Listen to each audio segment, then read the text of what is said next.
Welcome to Cisco Live, Las Vegas, and we are bringing to you the first ever basement series. out of the basement. Woohoo!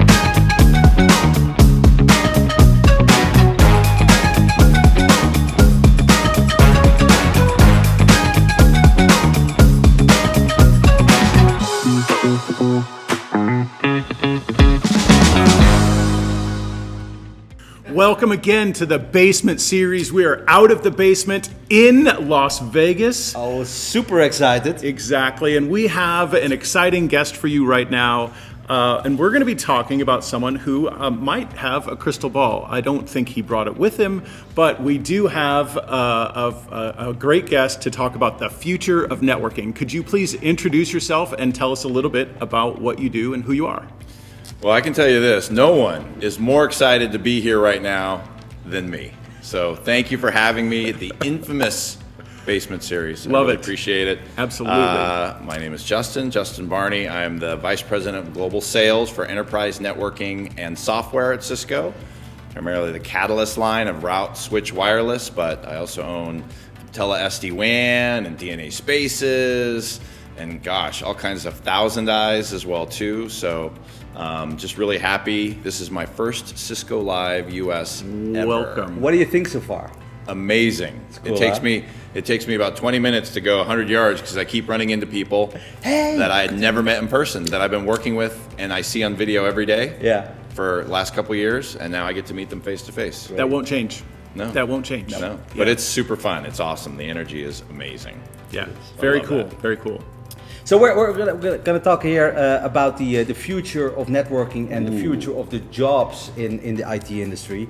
But to really understand that, it's always good to look back Right. 5 years, and then you could also project 5 years forward. So with all your knowledge and experience and insights, we are looking forward to your insights. Yeah, well, I always said if I really had a crystal ball, I would have retired by now. But we'll see what we can do. So, I mean, if you look back over the last 5 years, there have been some amazing technical innovations, right? Cloud computing continues its rolling thunder. Right. 5G, AI, ML, a buzzword. But the most incredible thing that I have seen in networking is the pandemic, right? So before the pandemic, digital transformation was underway.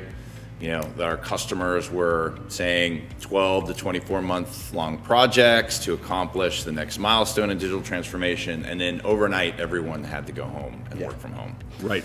And the world changed. And those projects that our customers thought would take 12 to 24 months, they were getting them done in 3 to 6 months. And it proved that they could move fast and they could digitally transform faster than ever. Even the smaller customers that were and are continuing to outsource to managed service providers, those MSPs were also able to accelerate the digital transformation project. So huge disruption. And then at the same time, the world shifted. It's now shifted to a wireless first and a video first world. So as we've now entered the realm of hybrid work, which is the new way of going to work, some people will work part-time, some at home, some in the office, some out of Starbucks, etc.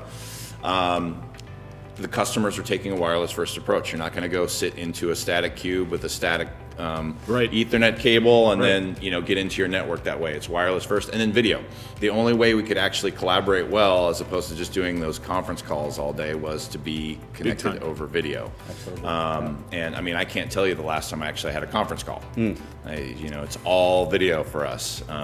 Obviously, being one of the largest collaboration providers in the world. So that proved that customers could accelerate. But then what happened was, as the employees started going back to work, they came in, they took the wireless approach, everyone connected over wireless, turned on their video, and the networks collapsed. Right. Outages out the wazoo. And so again, that helped spur continuous upgrades. We're seeing massive upgrades to Wi-Fi 6, Wi-Fi 6E. We're seeing upgrading then of the switching to handle that video traffic, to make sure that in the world of hybrid work, networks stay up, they stay running at optimum performance, and that employees can conduct work in a hybrid work world. One other thing that we saw was an acceleration of the 3 pillars that Thousand Eyes was founded on, which is SaaS is the new app stack, Cloud is the new data center, and internet is the new transport. And that's just that provides a lot of opportunity, but also a new host of challenges for folks in networking. Wow. Yeah. So what does that mean for IT leaders now? What are I expect they're concerned about different things now. What are IT leaders concerned about? Yeah, in our Cisco's 2022 Global Enterprise Networking Trends Report, about half of IT leaders said their number one issue and problem that they're worried about is disruptions to the network. Right. Right, exactly what we've seen happening. And as the pace of digital transformation is not slowing down, right, it's continuing to stay in that accelerated manner, change is accelerating, so that concern around, is the network going to stay up for the hybrid work environment? Yeah. So that's number one.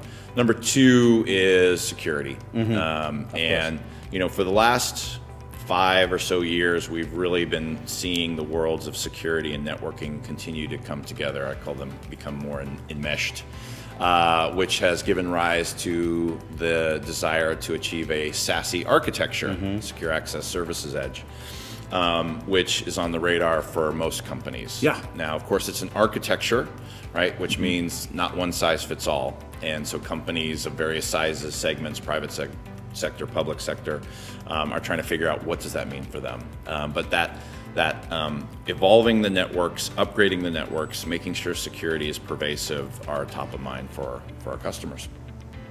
Very cool. Yeah, it makes sense. And we've seen a lot of development coming to our industry. We also spoke with Jim Florrick. Artificial intelligence, machine learning. Our networks really start to become so smart that they are constantly improving. What is your take on that? Yeah, the whole AI ML buzzword, been Right. very popular for a while. It's probably more important than it ever has been now.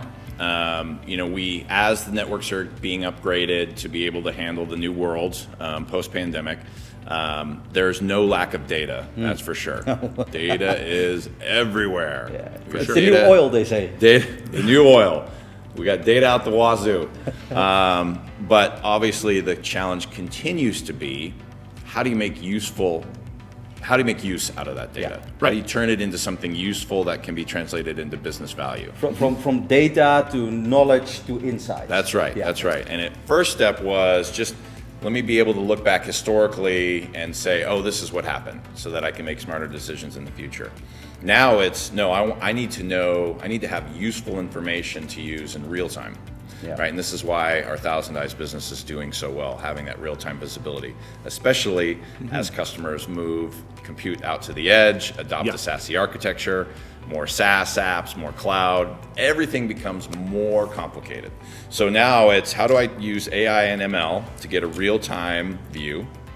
And also then, how do you automate? How do you do more with less? Because everyone is just stretched thin. I mean, there's just no shortage of the need for strong network leaders, networking folks to come in and help. Yeah. But in the absence of that, AI and ML has to achieve automation goals so that companies can actually continue this acceleration of digital transformation.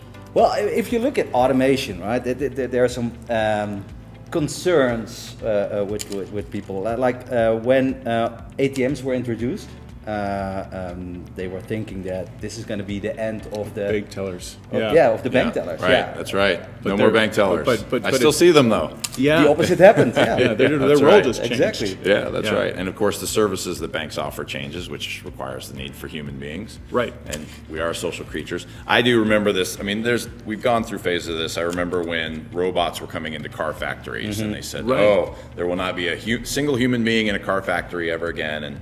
And sure enough, there still are. These waves of change always occur, and generally, what happens is that there is a skill set shift, right? So maybe one demand for one set of workers comes down, but that always arises the need for another set. So if you look at data scientists, right, huge demand for people to take all the data and make something useful out of it. And the AI, ML, and automation tools will help those people. But so, at the end of the day, I think there's going to be a skill set shift, But for networking, I mean, that's, to me, I just see huge growth in networking. You know, it was not sexy. Now it is sexy again. Is, and I yes. think there's going to be a lot of interesting jobs that are created for people who want to get into networking. Because at the end of the day, if you don't have a network, your apps don't work. You can't connect a human being to an application unless there is a robust, secure network. Yeah, and I want to add to that, in a digital world, it's all about the experience. Yep. Right? That's it. And that is where your network is heart and center. And how can you manage and control what you cannot see? That's right. That's right. Exactly. Customers need a lot of help there. And they need as much staff as they can to help out, and they need as many tools as they can. That's why you're seeing us continuing to invest heavily in Cisco DNA Center for the Catalyst line of products. I mean, we've got some fantastic releases coming out. There's a lot of investment going into making sure that the world's #1 brand of networking, Catalyst, and the management, centralized management platform for DNA Center continues to just grow and be robust, and we're just seeing fantastic adoption of that platform and that control point for us as customers continue to upgrade their wireless, upgrade their switching, deploy more of our software, especially around smart buildings and sustainability with DNA Spaces, something I know you are absolutely very close to your heart, close to your heart. Adopting Thousand Eyes, migrating routing from traditional box-based to software-defined SD-WAN with Cisco SD-WAN. I mean, it's a great time to be in this business right now. Absolutely. So we talked about jobs, and jobs are changing. There's a lot of new jobs being developed. There's a lot of movement within the ranks of IT. What do companies do now to retain talent? Yeah, that's something, I've been at Cisco now for 2.5 years, and something that I've witnessed and experienced for the first time. I built a small startup in Silicon Valley as a CEO for about 6 years and learned a lot from that. But what I've experienced at Cisco in terms of hiring and retaining talent has just really blown my mind. And when I think about it, there was a Business Week article a month or two about how CEOs of companies can no longer just sit on the sidelines and be neutral to what's happening in the world. Right. They have to take a stance. They have to support social justice. And I am blown away on a weekly basis by how aggressive Chuck Robbins, our CEO, is in terms of taking a stand and setting a position. And the employees love it. Yes. Right. And it's I do. It's hard. Yeah. I mean, what we have, like 80,000 employees, 70 to 80,000 employees. Yeah. All global, different cultures, different languages, but rallying the entire team around championing great causes is just phenomenal. And I think employees are going to want employers who will do that. In the old days, you would just sit back and what happens in the world is great, but it's profits. There has to be more than that. Sustainability, like what are we doing to help the environment? I know, again, something close to your cause. Yeah. That is fantastic. But really, it's just been amazing to see it unfurl and continuing to really say that Cisco is not just about making great technology, delivering great solutions to our customers to solve pain points, delivering great outcomes, but it's also about doing things right for humans and for our planet as well too. And I think companies are going to need to do that if they really want to attract the top talent, because especially kids, I've got kids who are, my oldest now is going to be going to college and he'll be entering the workforce here in a little while. And I mean, my kids talk about like they want to work at a place that's making a real difference. Yeah. Because they can see what happens when a real difference is not made. Right out in the world. So for sure. And we are heavy stuff, guys. It's so good great. stuff. It's Good so stuff. great. Yeah. I was just thinking, I'm like, how when a lawyer asks a question, they always know what the answer is. Well, I thought I knew what the answer was, but you gave such a better answer than what I was thinking it was going to be. Well, it's nice when you don't have a script, right? Yeah, exactly. This is totally unscripted. Wing it. Exactly. Shimmy. Yeah. So the Basement series started as a home project during the pandemic. It started in my basement actually. In Holland, I'm going to guess. In Holland, yes, spot on. Yeah, I just wanted to show the international part here. That's right. But still Cisco. Yeah, very good. It started in the basement, and one of the questions that we always ask is about going back to your home setup. But I would say that is totally not relevant to this conversation. What I would like to hear is how did you get on the career path that you are now, and what would be your recommendations for young professionals to set them up for their steps for success? Right, in networking specifically. In networking Yeah. specific, yes. Got it. Okay, well, just as a side note, I do have an ISR 1100 at home. Oh, Just Nice, as a good side choice. note. Oh, that's- Just a side that's note. fancy. Yeah, it is fancy. I had to pull some strings to get one, but I did. Nice. Well, I mean, I go back to my journey coming into networking, right? I'm obviously more on the sales, business side, but my first career was in banking and private equity investing on Wall Street. So I was a finance undergrad major and spent 4 years, and I was on track for a very comfortable career in private equity investing. I went to grad school. But at the same time, the internet was just coming to reality, and I remember sitting at my desk and I typed in a URL and I hit enter, and all of a sudden content immediately splashed in front of me, like knowledge. And I said, I had no idea how it worked. Like, how does that work? Like, Yeah. I hit this, how does that happen? And then I started talking to our IT guy, and he's like, well, the computer translates it into bits and bytes, and the signal goes all the way across the country to a server, gets the information, and sends it all the way back. And I said, and that happens like that? He said, yes. I was like, that is fascinating. So when I was in grad school, I remember going to Barnes and Nobles in Philadelphia, and I bought TCP/IP for Dummies. Yeah, great book. I have it. It is a I great book. have it. Yes. It is a good book, yeah. And I read it cover to cover. And All right. I thought the three-way handshake with a SYN, ACK, and a SYNAC. I was like, every single connection starts with that. That's nuts. All the way across the country to make sure that I can get this amazing content at the touch of a fingertip.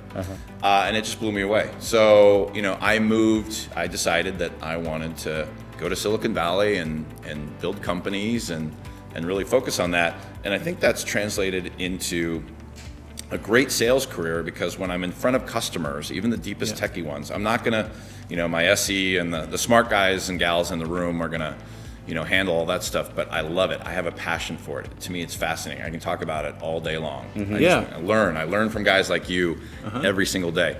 So I think the number one thing is to have a passion for networking. Like it's a big deal, right? Yeah. This is the way the world will work. When I get into my chart and I have a doctor's appointment, right? I have a doctor's appointment coming up on Friday.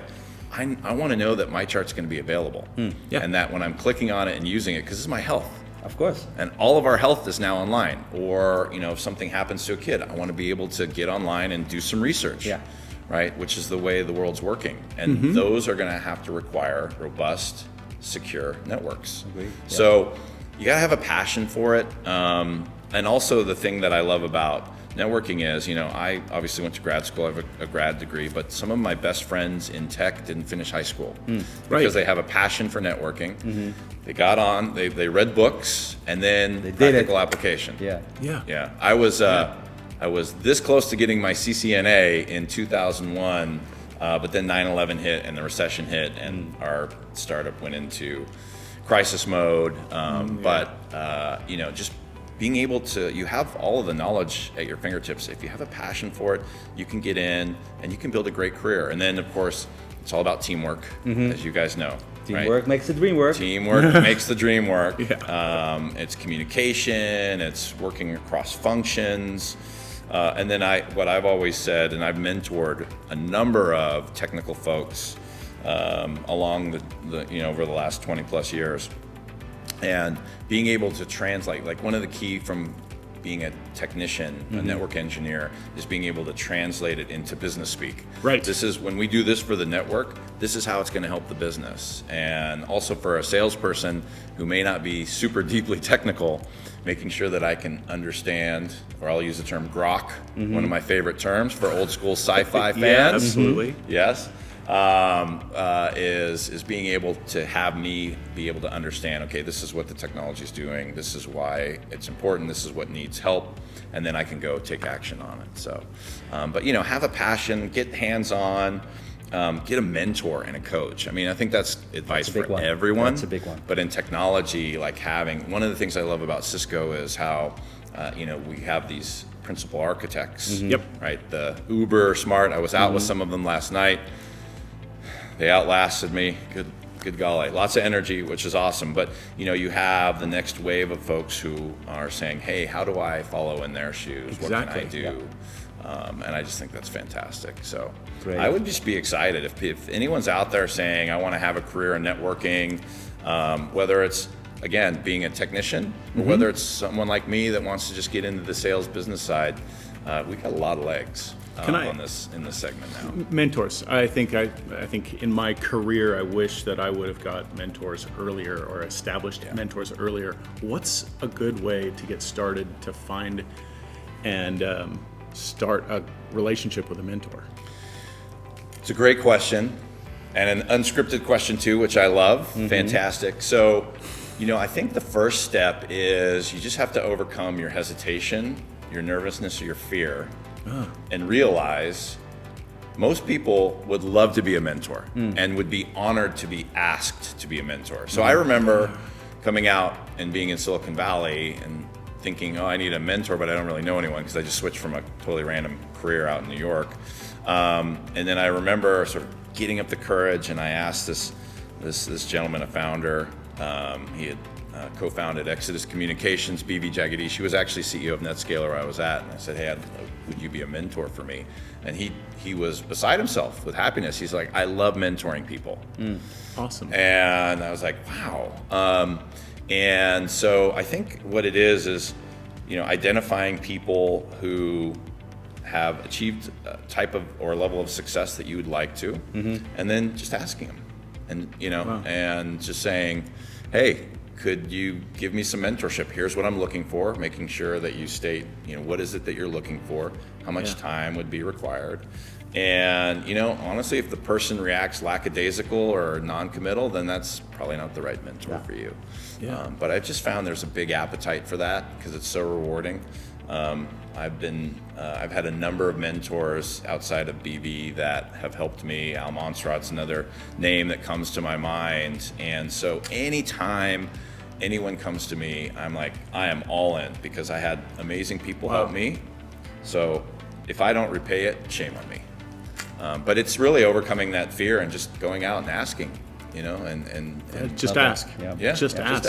Just and if ask. it doesn't work out, that's okay. I'm What are they kind gonna of say, no? channeling Brene Brown here. Just put yourself out there, be vulnerable. It's the same thing. It's the same thing. Thank for you sure. so much for coming onto our. I hope you guys have me podcast.